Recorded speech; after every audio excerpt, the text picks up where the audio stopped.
Football on Off the Ball. With Sky. All the football you love in one place. Across Sky Sports, BT Sport and Premier Sports. Wait, Nathan. All right, that is the voice of John Giles. How are you? Oh, okay, Nathan. In studio, live. Live, oh yeah. On the phone, we can keep the fader down, but there's no stopping you once you're back in studio. Good to see you.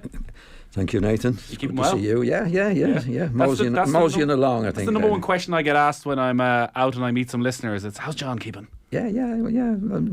Fingers crossed. Yeah. I've been lucky enough, Nathan, you know, so far. So far, so good. Yeah. How does being 82 sit with you? Well, I think when you get to 82, you're always surprised. You know, like, I can't believe my next birthday is 83. Yeah. And I look at sometimes I look at the old films, like when we played for Leeds and things like that. So not very often, but just now and again, because my son gets them, and it's like yesterday. Right. You know, and because when you're playing football at that age, you don't think of the future. You know, well, I didn't. I think most footballers are the same. It's that type of life, Nathan. It's out of this world type of life. In a good way. Yeah. You know, because you're going in training, and I found it like this saying in football: you go into a 15, come out of it when you're 35, and you're still only 15, because you don't go in like when I went into Leeds, particularly like. What the lads used to say to me, it's just the time of the troubles, you know. Like Norman Hunter would say to me, what's this all about? You know, what's this all about? Did you know? I had to go, well, I knew that. Yeah. But most of the lads in there, like most English lads and even Scottish lads, some Scottish lads, wouldn't know. You went into the world affairs, you know. Like you go into a 15, come out, you're still, because you play jokes on each other. Like it's childish. If I said all the things we did, you say, I don't believe that. But I think it's the mentality you sort of have to have playing football. It has to be everything to you. Results have to be everything to you. Right? And there's world wars going on that you're not really interested in, you know. All you're thinking about is the next match. You don't get that much. And funny enough, you don't do it in the way that a lot of people do, that you're in having a drink and say, what I did last, that's out. Like anybody starts talking about themselves, out. You know, like if they scored a hat-trick, that's what's expected of you. It's a most peculiar type of life. You don't realise, obviously, when you're going through it yourself. It's only when you finish and you get a bit older, you think, what the important things. I remember Norman Hunter saying to me one time, what's all this going on? This is the Northern Ireland troubles. What would you say to him? I say, well, I knew he didn't understand it. Right. You know, there's no point in saying, I said, well, Norman, I can't. I wouldn't be able to explain it to you, you know. Might as well have been happening the other side of the world for him. Yeah, he wouldn't. Yeah, what's it all about? What's it all about, this? Not just Norman, there was a few of the lads like that, you know. So you never got talking about it. It's politics, you know. I probably would have been able to explain it. I'm sure I would. But no interest, really. I mean, all Norman Hunt to be thinking about is the next match. Or going in and throwing a bucket of cold water over Jack Charlton. This really childish stuff. The real world didn't exist. Different world altogether, you know. And it's football. Like, see, when you think about it, Nathan, if winning a match on the next Saturday is the most important thing in your life, you know, there's something wrong somewhere. But it has to be that. Was it ever not that for you? No. Was there ever, you know, when kids started coming along, all of that? No, never. Even you got perspective, as people like to call it now? No, not really. No, because I was lucky enough football-wise to play. I was 38 when I finished with the Irish team. But Liam Brady came into the team long after me. Well, me and Liam would be on a par, having a drink and a bit of a sing-song, a bit of laugh. You know, it wasn't all. It was the football was serious, really serious. I took that unbelievably serious. Go to bed every afternoon, but it was football. It was for football. It wasn't for the general worldly things that would be going on at the time. And most players were the same. The going for a sleep in the afternoon, that discipline that's part of being a professional is something that's not appreciated really on the outside. How could it be a difficulty to go to bed in the afternoon? But there's at 2 o'clock, you're a young guy, you're enjoying life, you want to be out and about. Did that discipline always come easy to you? Well, I was always a sleeper, always. But I didn't go to bed all the time. See, when I went to bed, believe it or not, I could go over the match that I played on the Saturday or on Thursday if it was a Wednesday. Do you know what I mean? Yeah. And I mean go over... While you were just lying in bed awake? Yeah, I would do it on purpose because there's certain things in a match. Say you're dispossessed in the match, right? Now, when I'd go to bed, I'm trying to work out mentally, how did that happen, right? And mind is an amazing thing if you're interested in what you're really doing. How did that happen? Now, I'd think, yeah, that's what happened. But you go over that, and actually you get into a bit of a trance. They have a name for it, the visualisation. I didn't know what visualisation, I was just doing it.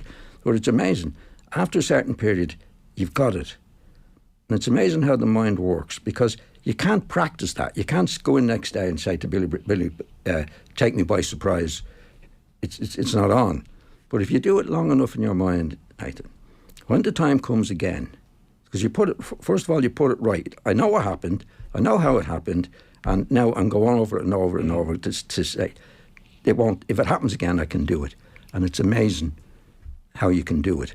So I didn't just go to bed to go to sleep. I would go through the previous match, get into a bit of a trance situation. I'll tell you what it's like. When you're learning to drive, right, you do all the things, you get mixed up on them. Right? After 6 months, 7 months or 8 months, whatever it might be, you drive from A to B and you don't know how you got there because your mind takes over. It's similar to that in football, only obviously a bit more complicated. But it can be done, because it's no good playing in a match. You make mistakes, you don't know why you made the mistakes, and you can't do it right, put it right for the next match. I mean, football is about learning. You know what I mean? It could be. They used to say certain things about footballers. He's been in it for 10 years, and he doesn't know any more than he did when he started. There's a lot of players like that. You know what I mean? I'm not saying I was accepted, but that's what I used to go to bed for, to have the time to go over it and over it and over it, and then obviously if you learn from your mistakes, then hopefully you'll get better as you go along. So you'd be able to. You'd have such a vivid memory of the game. You'd be able to think of a scenario where you're receiving the ball and maybe your body position was wrong. Yes. You hadn't looked up in time. Yes. And you'd find actually then, the next time you'd find yourself in the scenario, you'd be able to you'd be able to go back. It happens so quickly, you see, that your mind then clicks in. It sounds odd, but that's what happens. If you do it, they call it visualisation now. I think there's experts doing it. I didn't never thought of that. It was just that I made a mistake on the pitch. So that was your time for thinking about your game. Getting back to the point, that was your life. Yeah. That was your life. That was my life from the time I was a kid to do it, and to hopefully that after every game you learn something, you get better, and that's it. Hopefully you get better and better and better as you go along. I think we spoke a little bit about it last week when we were talking about Modric. Like when you get to 30, 31, 32, there's loads of things that you don't do that you've done when you were 21. But you have to go through the matches. You have to go through the matches. A lot of lads didn't. Like Peter Lorimer, for example. I mean, Peter scored unbelievable goals. He's one of the best goal scorers you've ever seen. And there's times afterwards when we'd be having a drink, even when we finished playing, I said, Peter, do you remember the one at Wembley on the volley? He said, John, I don't remember any of the goals. Yeah. Didn't remember them. It's incredible. Now, if he doesn't remember the goals, he doesn't remember the mistakes he made. I wouldn't say that to Peter. Is there an argument the other way that actually for some people it wouldn't suit them to be overthinking about everything, that if he was thinking about the opportunities he missed, that actually they hit on his confidence? I don't think it would. Well, you wouldn't hit on Peter's confidence in any way. He was one of the most confident guys you've ever Maybe met. that's why he didn't overthink things. I never thought of that then. I'll try it again. Yeah. No, I think even at that, even as a player like Peter, he was natural in doing what he was doing. But it wouldn't spoil you as a player if he also did a bit of. I mean, he's not perfect. He was never perfect, Peter. You know what I'm saying? Like if you have to be looking for perfection to do it like that. And I knew never perfect. I never played in a game. Where everything, ever. where you never give the ball that was away. Perfect. Oh, never. So there's always something, but hopefully you learn. I know when I was a kid playing in Manchester United in the reserve team with Jimmy Murphy, who was the coach, he was brilliant.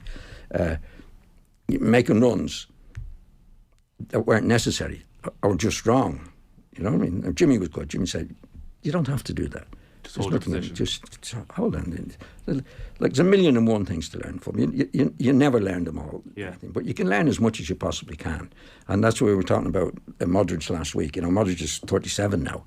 But he's the type of guy that has learned as he's gone along. Like, and main thing is that don't run when you don't need to run. In other words, keep it that way. Don't get tired. So he'd be doing less running now to more effect in the positionals in his position. In my opinion, that's what happens. That idea of going into a dressing room at 15 and 20 years later leaving it with the mindset of a 15-year-old.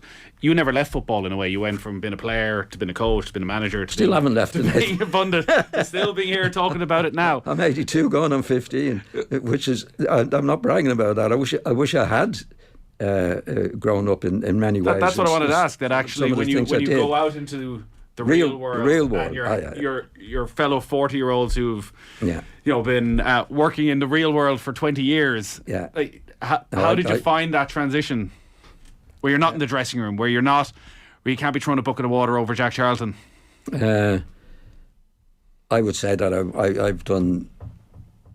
Had I been educated in a way that I certainly wouldn't have made some of the mistakes I made in the real world. Right. What sort of stuff? Well, you can be as open as you want, because it's incredible with football. A couple of financial situations that if I'd been had as much education as my son Michael, I wouldn't have got into. But I've got an angel on both shoulders. Right.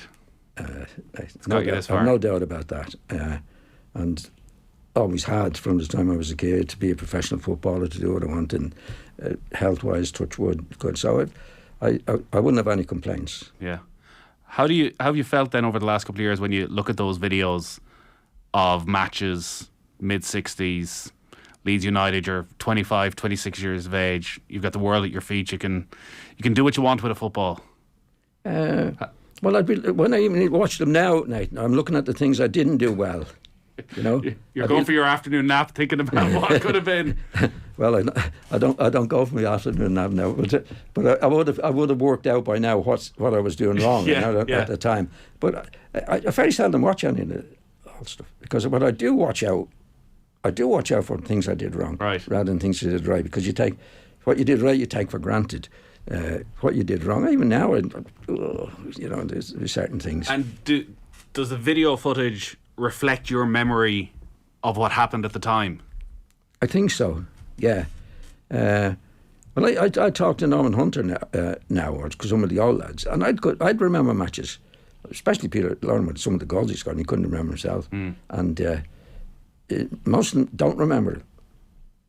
I would say to Norman, like against Arsenal, that one, Norman, and he'd say, "No, I don't really remember that," you know.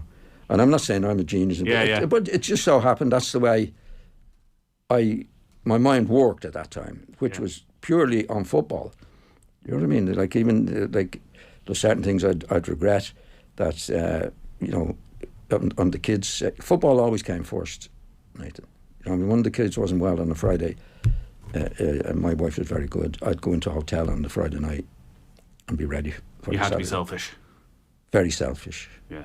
Very selfish. I had no problem being. I had no problem with that, Nathan. Right. But it's true. Yeah. You know? Yeah. But a great life. I mean, if you want a life, you know, I was from the time I was a kid, I was hitting football, and always, my father was manager of Drumcondra. I travelled down the country with him. I always wanted to be a footballer. And, you know, to play with the lads that I played with Bobby Charlton, Dennis Law and all these guys, is a great memories and a great honour to do most of the things that you hoped you would do when you were a kid. I do every so often. You'll see like the 72 Cup final. It'll come up on TV. Yeah. The game against Arsenal, and I'll be watching your every movement to see that. Yeah, I didn't play so well that Can't day. believe you gave the ball away. I thought you never gave the ball away. No, there's plenty of games where There's plenty of games on now that there's loads of matches. I watched one a couple of weeks ago. I don't know how we got it on the telly. I think one of the kids got it up. It was the time we beat Manchester United when we were really at our peak. I think that was in '72. I think we beat them 7-0, and we were playing around. Showboating. Were you showboating? Yeah. In a professional way. No, seriously, I wouldn't mess about. We're not picking the ball up and acting the idiot. Right. This was a flick down the line, or holding it and backheeling it, and that. It was all professionally done. Yeah. There was no picking the ball up and messing about and all that carry on. No, it was. But I think we were winning. I think we were winning 6-0 at the time. I wanted to come off, to be quite, because the match was over at that stage, and we were tracking. But that's why we were doing it. It was. And just trying to get to the end of the game. Yeah. And Don said no, stay on. So we started doing a few tricks on it. Wow. But you have to be winning well to do. You'd never do a trick. Well, I don't ever remember doing a trick where it cost us a goal in an important match, and you wouldn't be doing that. This was boredom, actually. It was boredom, and I wanted to come off, and Don said no, stay where you are. Geez, that must have been a great place to be that comfortable in a game of that importance. I know the Leeds Manchester United rivalry probably wasn't. Well, it was 2 weeks. It was two home matches. We played Southampton first in a home match, and that's when we were doing. That was 7, and we were doing trick around, and then we played Man U, which was always a very, very big game, and I think it was 5 when we were right. Tricking about. I actually picked. I don't know how one of the kids picked it up on the telly.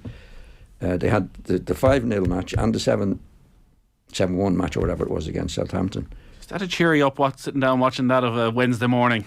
Well, thinking I was all right. You know your age then. You're working out the calculations. The bad part of it is that it was great to watch, but I was whatever I was, 29, 30 at that time. I'm 82 now, so it's There's the good and the bad, Nathan. It's a while ago. We should talk about some of the football that's been going on over the last week. Yeah. Manchester United have got it together since those dark days of being beaten 6-0 by Leeds United. They've certainly got it together. This season under Eric Ten Hag. Better than this season. There was some bad ones the last 2 or 3 seasons, as we know, and they've hit a good run, Nathan. There's nothing sure about that.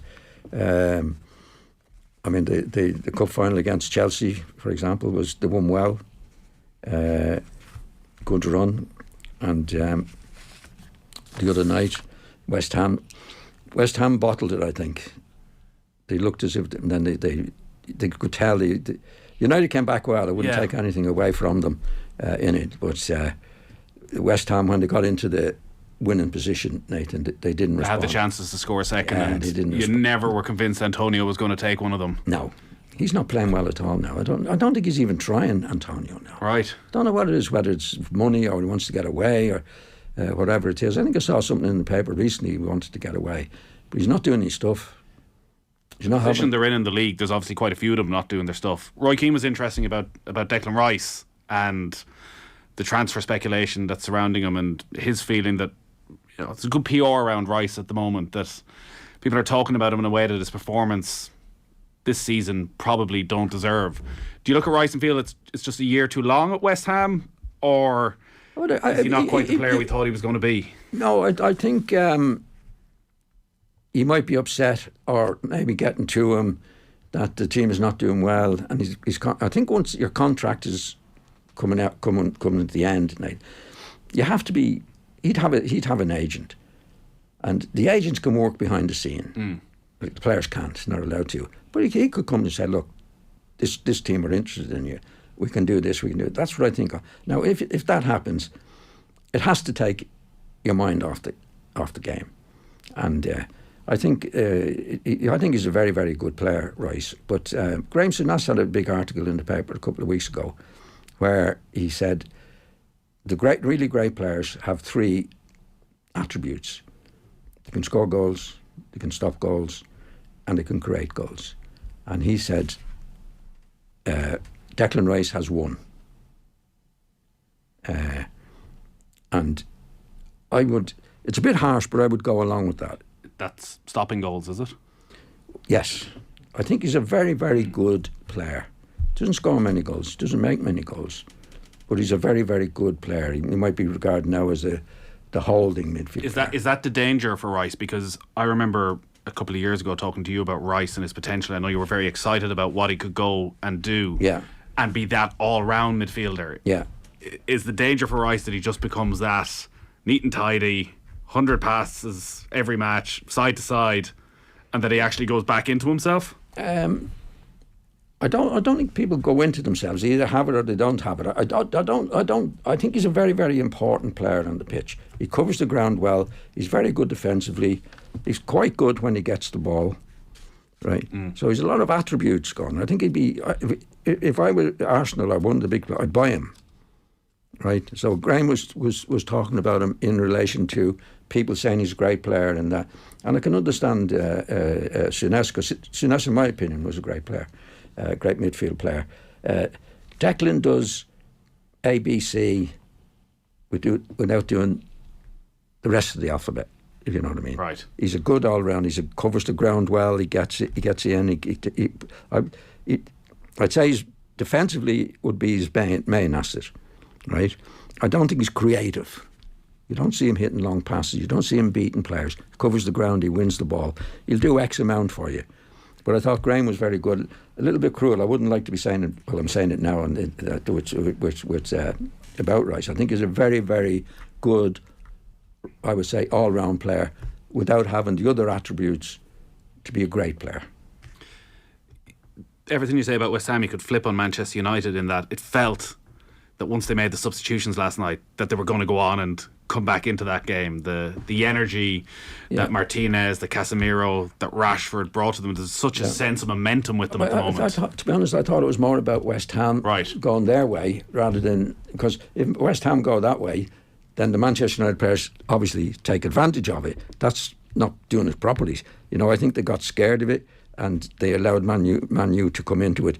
And once you lie down like that, even the goals they scored. I come from the manager, because if you look at David Moyes' record away from home against the Big Six, he never wins a game.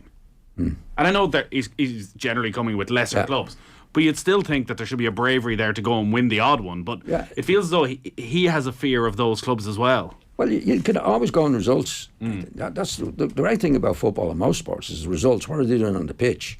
You know, if they're doing really well on the pitch, and like Arsenal are doing well on the pitch, you'd have to say Arteta's doing a really good job there, because managers are responsible to the way the team is playing. That's what makes the difference. Yeah, you get a bad manager, you get a bad team.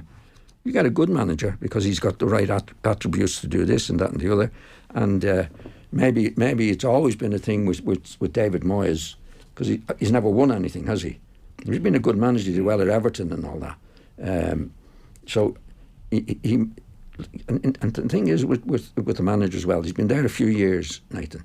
Actually, they did well up to last year. They bought a few players, and they're doing worse now because a lot of managers like that have a time limit, and the players, here he goes again, or whatever it might be. And certainly Antonio is not doing it for him. And I was watching it last night when they got in a winning position. You could nearly tell watching it, they're not going to win this. When the lead up to one of the goals, the defender knocked it out for a corner. The corner kick they did score for was allowed.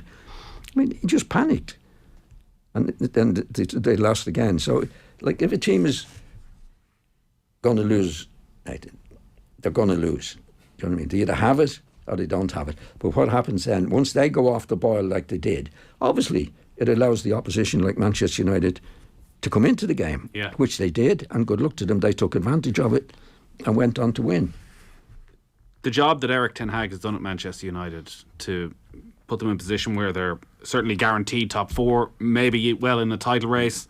They've won the first trophy of the season. They're through to the quarterfinals of the FA Cup. They just beat Barcelona, the Spanish league leaders, in the Europa League.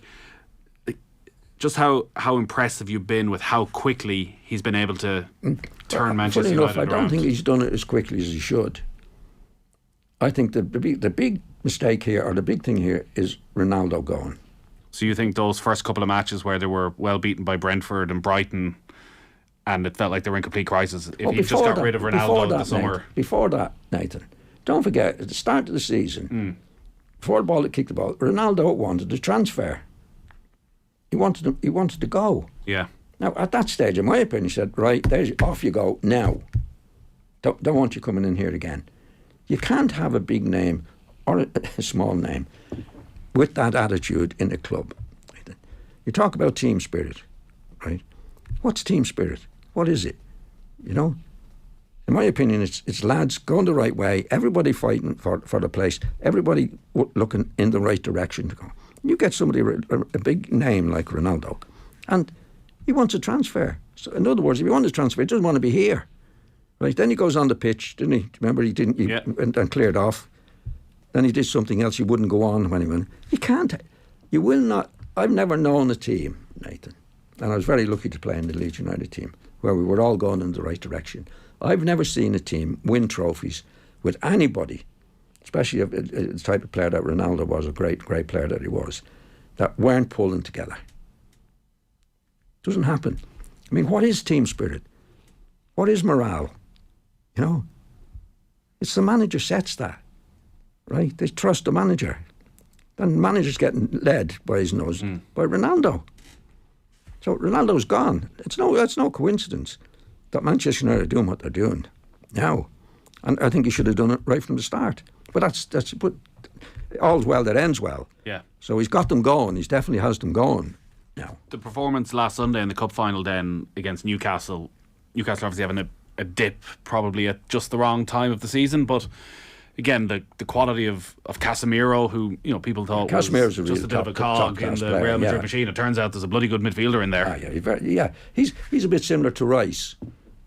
They're both really good players. And what does he do? He defends quite well, he attacks quite well. Starting to get a goal. He scored more goals than right. And he's a very, very good team player. All the lads that you see now, they're playing for the manager or for the team. So I was thinking of something there that's gone out of my head, Nathan. Or the match last week. Yeah, Newcastle were disappointing in the end. I thought they put up a better show, and I think one of the big mistakes they made, they have the winger, Saint-Maximin. Now they've got him playing on the left wing. Yeah, right. So he's going to be on the left wing. Where he was really good for Newcastle, let him go wherever he wanted, because he can dribble, and he was up against the best defender, in my opinion, that they have. What you call it? Dallo. No. Wan-Bissaka. Look, he was a really, really quick lad. He never gave. I know he went off injured, didn't he, in the match last week? I think. Well, Dallo went off at half time, and then Wan-Bissaka came on for the second half because Dallo had been booked. Yeah. Well, I think he's the best defender. He's quick, and he never gave Maximin a kick of the ball, really. But once he's tied to that position, Maximin, I think you're losing all of his effect. He might beat the ball back now and again, but when he's playing down the free roll, Nathan, he can beat them all over the pitch. But he's been told you're playing on the left wing, and I don't think it suits him. But I think Newcastle overall were well beaten by better players really on the day. Do you look at United, and if it's not this season, do you think this is something very sustainable that Ten Hag is creating, that they're back, that they're going to be contending for titles for the next 2-3 years? Well, he's made a big difference in the last few months, there's no doubt about that. I still think they have a bit to go, Nathan. I think what are the areas where, if they're going to go and takeover happens, they have an endless amount of money? What are the areas you'd be looking at? Well, centre back, we see now that it was amazing, really, that captain Harry Maguire didn't play in the match. Yeah.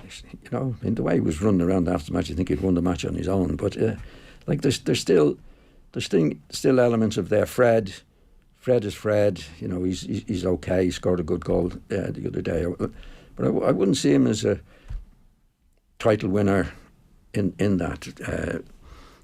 They've got a lot of good players up front. I think the two wingers, maybe three wingers, the youngish fellas have really, really good attitude. And apart from Arsenal, you don't see any team with wingers. Makes it easy for the midfield players, like Casemiro, for example. He's a good all-round player. Rice would be the same if he was playing for Manchester United. They get the ball. What does he do? Get it out to the wingers. That's what Arsenal are doing. Yeah. That's when they bought Jorginho. I've never been a big fan of Jorginho, but he's a good A to B man. He will supply the wingers, and then the wingers then are doing their stuff for both teams. And if you look at any of the other teams, there's none of them doing that. Arsenal, bounced back incredibly well from the defeat to Manchester City. 3 wins in a row. Yes. Brushed Everton aside. Remember, Everton beat them just a month or so ago.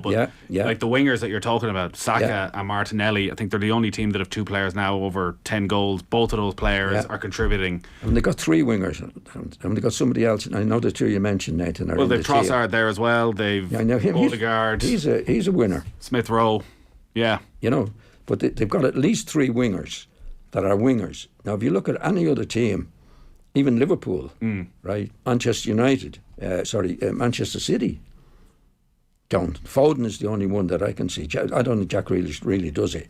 He gets it on his right foot, comes in, then he finish up at the halfway line a lot of times. But Arsenal have exceptionally good players in those positions. And they get them the ball I think a lot. Arteta, they get, well, it's easy. If you've got 2 midfielders or 1 midfielder, you can pass the ball at all night, and you've got 2 wingers. It's out there. You know what I mean? It's on a plate for them, and then the wingers do their stuff from there. But I was going to say something about the Manchester City situation. I think Foden is really good. I mean, they've bounced back a little bit too from their defeat against Forest, but Arsenal's response has been very good. I mean, I think we spoke about the Villa response when they went down early on and they finished up winning the match. That was really good. The only complaint I'd have about Arteta is to calm down. Because it did feel, heading into that Manchester City game, and even within that game along the hour mark, that it was all very frantic, and we were 22 games into the season and every game felt like it was 3 games from the end of the season. There was a sort of mad intensity that was almost too early. The defeat almost seemed to calm that down a little bit. Like, do they just need to relax? I'm only giving you my opinion on managers. Managers, what you have to do as a manager, Nathan, when you're watching it, is to see every aspect of the game, for and against, right? Now, you can't do that if you're running up to the touchline and back, obviously, because your mind is not. Your mind is not there, right? So that's why you can get upset, but you have to stop that and watch what's going on. Is the winger doing his stuff? Can we change it there? Can you do that? Can you bring that over there? If you're running up and down the line, calming down, getting on, you're not concentrating on the match. You can't be. You can't concentrate. You can only concentrate on one thing at a time. So I think he has to slow down on that, right? Don't be getting onto the opposition. Slow down and watch what's going on. Interesting. Right? Gary Neville, I saw talking about this, how Alex Ferguson had raised the dugout at Old Trafford so he could get a greater view. And likewise, he was talking about Ten Hag, not necessarily always been pitch side, that it's so hard to figure out, even with substitutions, if you're just seeing the players' legs, that actually being able to sit up in the stand, probably a bit more emotionless, gives you a lot more control of what's going on. Yeah, when you're not calm on the touchline, you're not doing any good. You know what I mean? When I know as a player, Don Rivers was very good. He used to sit in the dugout, but sometimes he'd get up and he'd be annoyed at me about something. So I hadn't a clue what he was on about. You don't know. You knew you'd done something anyways. Do you think, well, what is it about? So it's not doing any good for the team on the day. You know what I mean? If it was something where he had me talking on the touchline and say, look, John, you see that ball, you should da. That's something. But as a manager, you should be as calm as you possibly can and take everything in, Nathan. If you're running up and down the touch, you're not taking everything in. And football is made up of a million little things, right? So you're going to be missing out on it, giving out to the referee, giving out to the opposition and all that. Just stay where you are, see what's going on. It's hard enough to do it, to take everything in, if you're sitting watching rather than running up and down the touchline. I think he's done a really good job. I was going to say, when you look at the position, around 5 points he's done a clear really at the job. top. So but there's no need to do what he's doing. That's not making him good. That's showing his enthusiasm, right? Well, you don't have to show your enthusiasm. The central Cool, midfielders. you're a cool head. You know what I mean? Yeah. See, what I find with football, there's a thing I might have said to you before, Nathan. When a goal is scored, there's a thing in football that you're at your most dangerous then, right, to defend. Why? Because everybody's been so excited. You switched off. Jumping around, and you're totally switched off, right? And what you should be doing, in my opinion, as a manager, say to particularly the forwards, as soon as that kick is taken, you're defending. Because I've seen it happen. It happened. I'll just give you a perfect example. We played in Chile, and they scored, and we got the kick off. And they went fast asleep, and Paddy Mulligan was knocked back to playing in the central defence. Because especially the forwards, maybe one of them scored, they don't think of defending. Yeah. Paddy went on a solo run, right? Solo run to the edge of their box, played it out to somebody, crossed it, and we scored without them touching the ball. Because there's a thing in football, that's your most dangerous. Yeah. When you've just scored. You're Why? vulnerable when the head is gone. Because you've been jumping around, you've been pulling each other. You got the managers and coaches running on the pitch and all that time. This is the time now, and I know it sounds odd to be saying, calm down, straight away on it.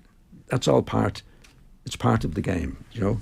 So he needs to, Arteta, in my opinion, has done a really good job with the players. He stuck up for them, they played well. I think they'll go on and win it. You do? Yeah. And But that would be one of the great managerial achievements, considering the pressure he was under. Totally. Now, it's very hard to get everything right. Great thing about football, Nathan, it shows on the pitch. Yeah. If things have been done right, it shows on the pitch. If things have been done wrong, it shows on the pitch. Now, if you go back to Arteta when he got it, he brought Aubameyang, he had problems, you know, and Got rid of him. Now, and he's curtailed Xhaka. Yeah. And Gabriel. And Gabriel, that'd be my two doubts about Arsenal. Gabriel, his head goes, and How's he turned Xhaka into a reliable player? Well, mostly Put better players around him? No, look, behave yourself. Right. You think there's just a bit more discipline? Totally. All he did was kick people and do this and do that, and then all to the crowd, and he was taken off and all that. Totally out of order. And I think Arteta said, look, unless you do, you're out. Yeah. Right. Gabriel has that a streak in him too, that he'll do something stupid. Right. Going to have to live with that, or keep telling him, don't want you going mad on it. I mean, the midfielder situation was dreadful. He was captain of the team. He had Aubameyang. He wasn't trying a leg once he got his new contract. That was what's the other lad that had trouble with his contract? He had to go. The little midfielder. Yeah, they've had a few. They've had a few, and you know that type of thing. Unless everybody's happy, Nathan. Yeah. Or playing for the team, well, happy playing for the team is the same thing. You don't win things. You have to have everybody pulling together. You have to. All right? The manager is respected. And the players know. See, if you got a bad lad, say Xhaka doing what he was doing. And he's the captain. Right, he was captain. And the other players talk among themselves. What's going on there? He's not doing this, he's not doing that. Yeah. So the manager has to be in charge, doing the right things. Now, you get lads think they should be in the team and they're not in the team. You live with that. That's a professional thing. But doing what's good for the team, especially discipline. I mean, some of the things that Xhaka was doing, he was like the home crowd were booing him off. Do you remember that? You never do it with anybody like that. Similar thing going back to just the Manchester United lad. You know, Ronaldo's gone. Yeah. Never going to do anything. Your dressing room, yeah. Never going to do anything with one bad apple spoils it all. You have to have everybody pulling together. The manager has respect, and he keeps them under control and what he's doing. One thing before we finish up, Chelsea, which just feels like a complete mess. There's no doubt if it was still the Roman Abramovich era, Graham Potter wouldn't be manager. Can't buy a goal, never mind a win, with this ridiculously expensively assembled squad. Have you sympathy for Potter? Like, should he be doing better with the quality of players he has available to him? No. Actually, the quality of players he has and the amount of players he has is a minus, not a plus. Too big a squad. It's bigger than a minus, right? You've got about 28 players there, Nathan, that could all play in the first team, right? How do you look after them? How do you do the training? What training can you do with them? What about the dressing rooms? You need 2 dressing rooms for them, right? So when you're training, normally, say it's 16 players, 17 players, as a unit for what you want to do, right? Now, say that's 17. There's another 10 that they paid fortunes for. What do you do with them? So it breeds a situation that's a nightmare. You've got 10 players, 10 individuals who are not happy, right? And then he drops 4 and puts them 4. Then you've got another 4 who are not happy. When you talk about morale and team spirit, what's morale and team spirit? It's everybody pulling together. There must also be a bit that because he has so many talented players of similar ability, that he's second guessing himself constantly. That you often talk about settling on an 11, 10 games in, you sort of know what everyone's about. Well, you have so many good guys on the bench, you're probably constantly going. Yeah, but he's got to say, well, I've got to give them a chance. Because they'd be in to see him, what's going on, and he'd say, well, I probably might. That's his problem, and he hasn't created a problem. He's been given the problem, right? That's my opinion. So and a bigger thing than that, which is bad for him, I don't think he's picked the players. Now, if you don't pick the players, right, and then the owner does, you now are ultimately responsible for results that you haven't had to think to do. Should he hang on till the summer and, not that it's his choice, but be allowed to pick the 10 players they sell and sort of mould that squad the way he wants it? I don't think they'll give him that. Nathan. I think what happens with these guys, they buy the players, you get the results or not results, you're responsible for it. These guys are never responsible for it. You never get the owner saying, no, hang on a minute, it's not Graham's fault. This one's on me. That's why, if you look at his situation, we might have mentioned it before, Nathan, he's head scout or head coach. He's not manager. Yeah. Now, that's huge. You know what I mean? But what he's saying in effect in that is, we'll buy all the players. You coach them. And you coach them. Right? That's what's happening. Right? They spent millions, as we know, with 29 players. You can't work with 29 players. Like, the most I think you can work with in the training and that is about 16 or 17. How can you work with 27? What do you do with them? What training session can you have? Right? You have to have 2 different squads. And the 2 different squads are not going to be the first team players and the second team players. It's a nightmare for him, and he hasn't been in charge of it. So what will happen is he won't resign, Nathan, because he'll have a payout in his contract. He won't resign, but if they sack him, right, he'll be held responsible for players that he didn't buy, right. And I've said on your programme that 99% of the job in management, right, is buying the players in that you want, because everybody has a vision of what they want on the pitch. Everybody's different visions of what they want on the pitch. And the way you fulfill that vision is to get the players in that can do the job for you. Now, if you're getting players in that can't do the job for you, and you're responsible for results, it's only going one way. It only goes one way. Yeah. Right. Now, I think in his case, I think he's been well paid, Nathan. And I'd say he'd have a release clause of 10 million. So you'd have to say, I can't blame him. For taking it in the first place, yeah. Yeah. You know, or they're going to get rid of me now. But at the moment, you see, the way it happens this way, the crowd go against him. The crowd will get him sacked because they won't stick with it. But he can't help that. But at least he'll get paid off. And they'll get somebody else in as a head coach. These guys don't give in on it. They think football, anyone can do it. I'm an expert in football. And most people that go to matches they have their own opinions about football, right? But very seldom, when you get an expert like Alex Ferguson and all these Mourinho and all these great managers, they're few and far between. But they have to be given the buy the players you want, get rid of the players you want. That's not happening. We can see that it's not happening at Chelsea. The owners aren't going to sleep in the afternoon thinking about the mistakes they made. Well, they will, They will when they look at their bank balance. but they blame somebody else for it. Yeah. That's the thing. They'll know what they did, Nathan. But publicly, these guys are really wealthy guys. They're used to having their own way. Yeah. And as far as they're concerned, football's no big deal. You know, anybody can do football. That's not the way. Why did we have the great managers that we had, Nathan? You know what I mean? Because they knew the game. They knew to be a manager, had a good knowledge of it, good way with people. That's why they do. You can't just say, well, I'm a multi-millionaire. This is the way I've done it in business.